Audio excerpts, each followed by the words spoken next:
काश्मीरमध्ये पहलगाम या ठिकाणी पर्यटनासाठी गेलेल्या पर्यटकांवर दहशतवाद्यांनी हल्ला केल्याने हल्ल्यामध्ये 30 पर्यटकांचा मृत्यू झाला, ज्यामध्ये महाराष्ट्रातील 6 पर्यटकांचा समावेश आहे आणि पुण्यातील 2 पर्यटक यामध्ये त्यांचा मृत्यू झालेला आहे। आणि याच अनुषंगाने आता जोरदार मागणी होते की पाकिस्तानला दहशतवादी राष्ट्र घोषित करावं अशी मागणी केली जाते। पाकिस्तानला जर दहशतवादी राष्ट्र घोषित करायचं असेल तर नेमक्या काय तरतुदी आहेत, दहशतवादी राष्ट्र ठरवण्यासाठी नेमके काय पुरावे सादर करावे लागतात याविषयी जाणून घेण्यासाठी आपल्यासोबत ॲडव्होकेट मिलिंद पवार सर आहेत। सर, आपण बघतोय की सध्या जोरदार मागणी होतीये। जो दहशतवादी हल्ला झाला या हल्ल्यामध्ये 30 पर्यटकांचा मृत्यू झालेला आहे, ज्यामध्ये महाराष्ट्रातील 6 आणि पुण्यातील 2 पर्यटकांचा समावेश आहे। अशी मागणी जोर धरू लागली की सातत्याने पाकिस्तान दहशतवादी कारवाया करतंय आणि त्यामुळे त्यांना दहशतवादी राष्ट्र घोषित केलं जावं। नेमक्या काय तरतुदी असतात यासाठी? आता याच्यामध्ये जो काही पहिल्यांदा पहलगाममध्ये जो काही निंदनीय प्रकार घडला, त्या भ्याड हल्ल्याचा एक वकील आणि पुणे जिल्हा बार असोसिएशनचा माजी अध्यक्ष म्हणून मी पहिल्यांदा निषेध करतो। अतिशय क्रूरतेची घटना घडली। कारण काल आपण संध्याकाळी रात्री पाहिलं टेलिव्हिजनवर की अतिशय निष्पाप असे इनोसंट नागरिक ह्या हल्ल्यामध्ये बळी पडलेत। एक तर कपल असं होतं की लास्ट वीकमध्ये काहीतरी त्यांचं लग्न झालं आणि बिचारे हनीमूनसाठी गेले होते, त्यांच्यावरही हल्ला झाला, त्यामध्ये तिचा पती गेला। म्हणजे अतिशय हृदयद्रावक असा सगळा प्रकार घडला आहे। आता हा सगळा प्रकार घडल्यानंतर ह्या विषयावर बोलायचं म्हणलं तर हा प्रकार काय पहिल्यांदा घडलेला नाही। दहशतवादी हल्ले भारतावर होतात, अनेक वर्षापासून चालू आहेत, ही वस्तुस्थिती आहे। 15 ऑगस्ट 1947 साली ब्रिटिश राजवटीमध्ये भारत देशाची पहिल्यांदा फाळणी झाली आणि शेवटचा व्हाईसरॉय माउंट बॅटन यांनी आपल्या सगळ्या संस्थानिकांना विचारलं आणि पाकिस्तान आणि भारत हे 2 देश वेगळे केले। आणि देश वेगळे झाल्यानंतर मला वाटतं त्या फाळणीच्या वेळेला जवळपास 10 लाख असेच इनोसंट लोक मृत्युमुखी पडले। बऱ्याचशा लोकांचा त्याला विरोध होता, पण झाला। आता ती फाळणी झाली, देश सेपरेट झाला आणि तेव्हापासून इतिहास जर पाहिला तर या गोष्टी घडत राहतात। शेवटी भारताचाच एक पार्ट म्हणजे पाकिस्तान आहे। बरेचसे मला वाटतं 1/3 मुस्लिम पाकिस्तानामध्ये शिफ्ट झाले, ही पण वस्तुस्थिती। आणि तेव्हापासून मग हे दहशतवादी हल्ले होतात, अनेक गोष्टी घडतात आणि सगळ्यात महत्त्वाचा मुद्दा म्हणजे हा काश्मीरचा मुद्दा। आज पाकव्याप्त काश्मीर किंवा काश्मीर या काश्मीरच्या मुद्द्यावरनं अनेक वेळेला अशा प्रकारच्या घटना घडल्यात, ही वस्तुस्थिती आहे। मग या घटना का घडतात? पाकिस्तान म्हणतात की काश्मीर आमचं आहे, भारत म्हणतो आमच्या ताब्यात आहे, आमचं आहे। इन बिटवीन मध्यंतरीच्या काळामध्ये काश्मीरचा काही भाग पाकिस्तानने बाळकावला, ही देखील वस्तुस्थिती आहे। आणि मग हे का घडतं? मग तुम्ही खोलातल्या राजकारणामध्ये जर गेलं तर पाकिस्तानला सपोर्ट कोण करतं? आता एखाद्या देशाला दहशतवादी देश जर जाहीर करायचा असेल तर त्याला संयुक्त राष्ट्र सुरक्षा परिषद आहे, त्याला म्हणतात UNSC, बरोबर आहे। त्या परिषदेमध्ये त्याची मान्यता लागेल आणि ही मान्यता घेण्यासाठी हा देश कसा दहशतवादी आहे, कसा दहशतवाद पसरवतो, अतिरेक्यांना कसा फायनान्शियली मदत करतो, ह्या गोष्टी सगळ्या कायदेशीर पुराव्याशी सिद्ध झालं तर एखाद्या देशाला दहशतवादी देश जाहीर करता येईल। पाकिस्तानला दहशतवादी देश जाहीर करावा जुनीच मागणी होत नाही, कारण त्याला बरेच क्रायटेरिया आहेत, बरेच प्रकारचे पुरावे त्यांना सगळ्या त्या आंतरराष्ट्रीय राष्ट्रीय सुरक्षा परिषदेमध्ये द्यायला लागतील। हा एक भाग झाला।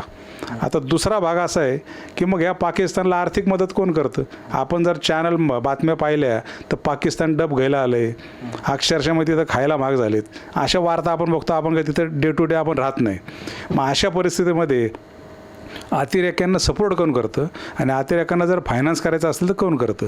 मग बरेचसे त्यामध्ये जग आहेत की जे अंतर्गत राजकारण करतात, म्हणजे तिकडं पाकिस्तानलाही भडकावून द्यायचं, आपल्याविरुद्ध भांडायला लावायचं, त्यांची मधल्यामध्ये पोळी भाजायची, त्यामध्ये अनेक आजूबाजूचे देश आहेत, ही सगळी वस्तुस्थिती आहे।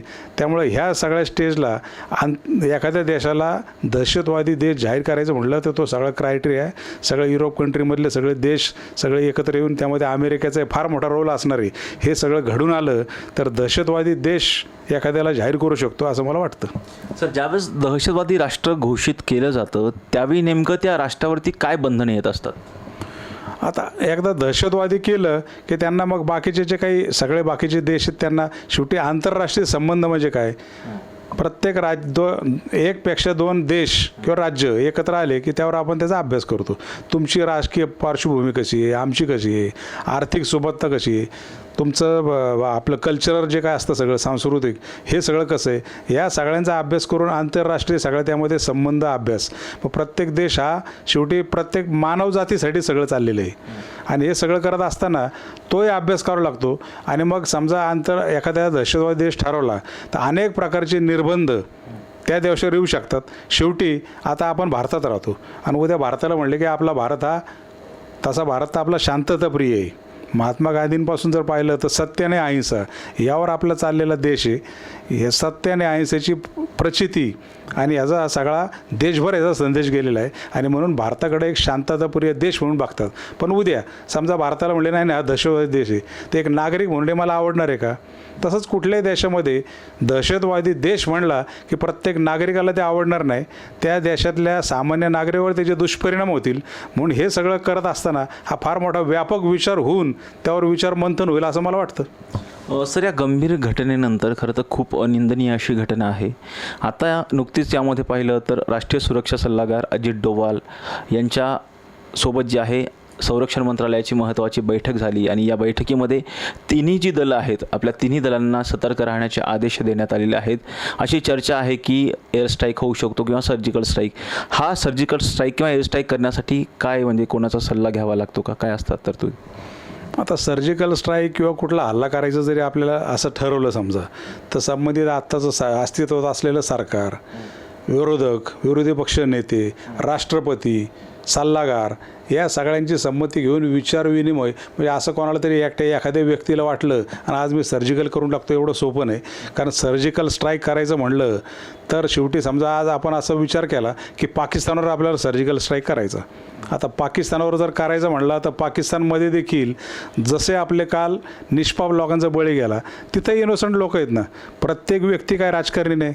प्रत्येक व्यक्तीला काय देशाबरोबर कोणाची काय म्हणजे युद्ध करायची खुमखुमी किंवा एकमेकाची आपण ज्याला खुन्नस म्हणतो असा काही विषय नसतो. सामान्य माणूस हा आपलं जीवन जगत असतो आणि हा असले सगळे प्रकार घडल्यानंतर उद्या सर्जिकल स्ट्राईक केला, त्यांच्यावर बॉम्ब टाकला तर मारणार कोण आहे? सामान्य माणूस. त्यामुळे हा विचार करत असताना शेवटी भारताकडं शांतताप्रिय देश म्हणून बघितला जातो आणि शांततेने घेतलेला निर्णय शांतीमध्येच क्रांती दडलेली आहे हे आपल्याला कुठेतरी बघावं लागेल. आपण जर म्हणलं आम्ही सर्जिकल करतो, तुमच्यावर युद्धच करतो, आपण युक्रेनचं बघतोय, मला वाटतं 1-2 वर्ष चाललं युद्ध चाललंय. आज आपण म्हणलं असं काहीतरी करतो तर शेवटी पाकिस्तानला लिहून मग आमच्याकडं पण न्यूक्लिअर बॉम्ब आहे. उद्या चायना त्यांना सपोर्ट करू शकतं. म्हणजे हेच करायचं का आपण? हेच जर करत बसलं तर सगळीकडे अस्थिरता होईल, अशांतता होईल. शांतता प्रस्थापित करण्यासाठी जे निर्णय घ्यायला लागतात, जे महात्मा गांधींचं तत्त्व होतं ते आजच्या काळामध्ये कुठंतरी अवलंबित आलं पाहिजे असं मला या सगळ्या प्रकाराबद्दल वाटतं.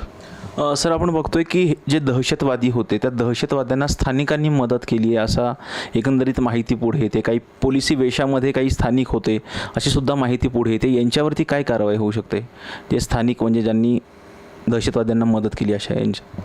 आता याच्यामध्ये कसं आहे की कालपासून बातम्या आपण बघतोय तर एक तर ते अतिरेकी जे आले ते पोलिसांच्या वेशामध्ये आले असं काहीतरी येतं आहे. पण आज सकाळी काही टी व्हीला काही व्हॉट्सअपला काही फोटो आले तर ते जे अतिरेकी होते ते रेग्युलर आपले सलवार कुर्ता वगैरे ड्रेस घातलेले दिसत आहेत, वर काहीतरी ते तोंडाला कापड बांधले असे काहीतरी दिसत आहेत. म्हणजे या सगळ्या परत अशा गोष्टी आहेत.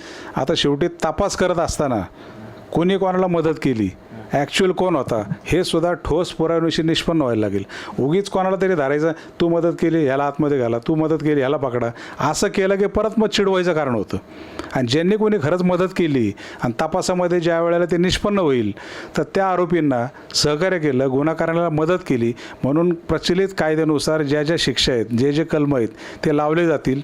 आज आंतरराष्ट्रीय मोठा तो कायदा आहे त्यामध्ये ते सगळे इन्व्हॉल्व होतील आणि हा सगळा मग पुढं भविष्यामध्ये तपासाचा भाग आहे. ज्या वेळेला तपासात निष्पन्न होईल की ह्या स्थानिक लोकांनी ह्या गुन्हेगारांना मदत केली. शेवटी आता गुन्हेगार म्हणण्यापेक्षा अतिरेकी, आता या अतिरेकी जे होते हे खरंच पाकिस्तानमधून आले का तिथले स्थानिक होते हे तरी अजून कुठं सिद्ध झाले. त्यामुळे हा सगळा तपासाचा भाग आहे आणि तपासात जसं जसं निष्पन्न होईल त्याप्रमाणे कारवाई करावीच लागणार आणि ती होईल असं एक वकील म्हणून मला वाटतं. सर, खूप खूप धन्यवाद. तुम्ही टॉप न्यूज मराठीशी संवाद साधला. धन्यवाद. खरं तर आपण पाहतो की पहलगाममध्ये जो दहशतवादी हल्ला झाला, या हल्ल्यामध्ये 30 निष्पापांचा बळी गेल्याचं पाहायला मिळालं. खरं तर पाकिस्तानला दहशतवादी राष्ट्र घोषित करावं अशी मागणी जनसामान्यांमधून होतीये. खरंच दहशतवादी राष्ट्र घोषित करताना काय पुरावे सादर करावे लागतात आणि त्या बाबतीमध्ये जर दहशतवादी राष्ट्र जर घोषित झाल्याच्या नंतर त्या राष्ट्रावरती नेमके काय बंधने येतात हे ॲडव्होकेट मिलिंद पवार सर यांनी सांगितलेलं आहे. व्हिडिओ जर्नलिस्ट निलेश लोहारसह राजरत्न जोंधळे, टॉप न्यूज मराठी, पुणे.